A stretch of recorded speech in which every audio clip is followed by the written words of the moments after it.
when I was coming up in the industry, we had a saying: if you can't fix it with squats and fish oil, you're probably going to die.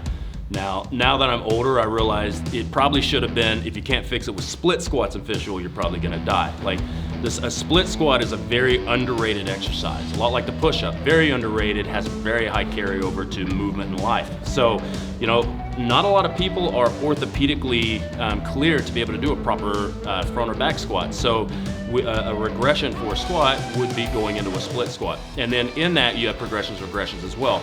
At the initial stage of movement, we look at a front foot elevated split squat, which means that the front foot would be on a box.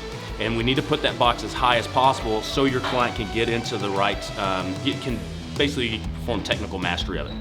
They put the foot up as high as they need to do it perfectly.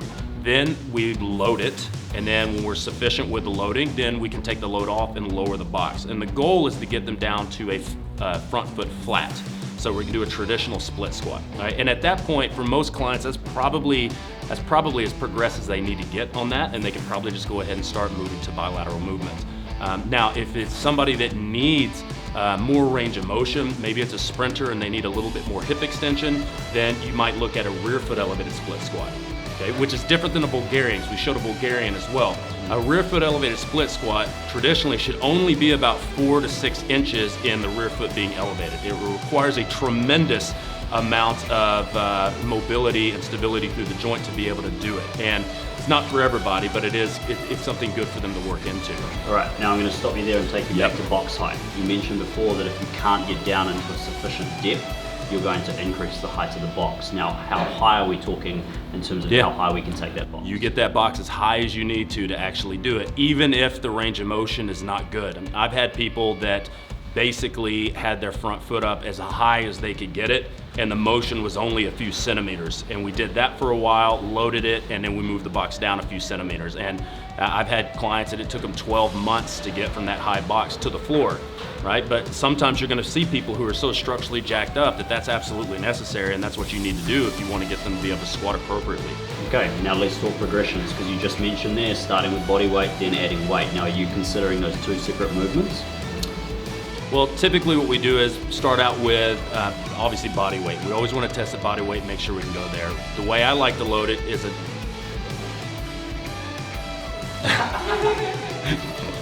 the way, get off me. So I need you to go to the store and get a fly swatter, please. How does Australians, they don't carry fly swatters, and there's more flies here than anywhere I've ever lived. I fucking hate you, man. Yeah, fuck off, mate. All right. So look, so when I look at progressions of like putting weight on the body, right? So in this, it's your body is the weight, right? Now, how do you load that up? First, we use a dumbbell and we use it in the contralateral hand, right? So whatever leg is back, we're gonna use the weight in that hand, okay? And but it does a few things. It's working more than just the lower body. So people need to understand that exercise, when you're doing complex exercises, we're not just focusing on lower body movement. We have other things that we have to worry about with the obliques, with the QLs and all that we can also get something out of by weighting it on that arm to create stability, and also to create a situation where the body has to then also pull this direction, right?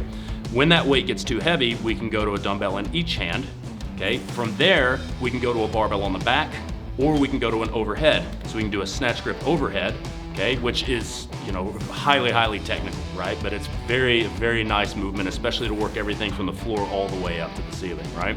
Then we can also, if we want to load it in more of an anterior chain movement, we can put the bar on the front into like a front squat position. Okay, so let's say we've got someone who's going to be doing a front foot elevated split squat. They've now progressed to the point where they can have a bar on their back or on their front. Are you resting between legs, or do they continue move from one leg straight into the next? It really depends. It depends on what the rep range is and what kind of shape they're in, right? So if you want it to be more metabolic and it's higher reps, we probably just move from one leg to the other.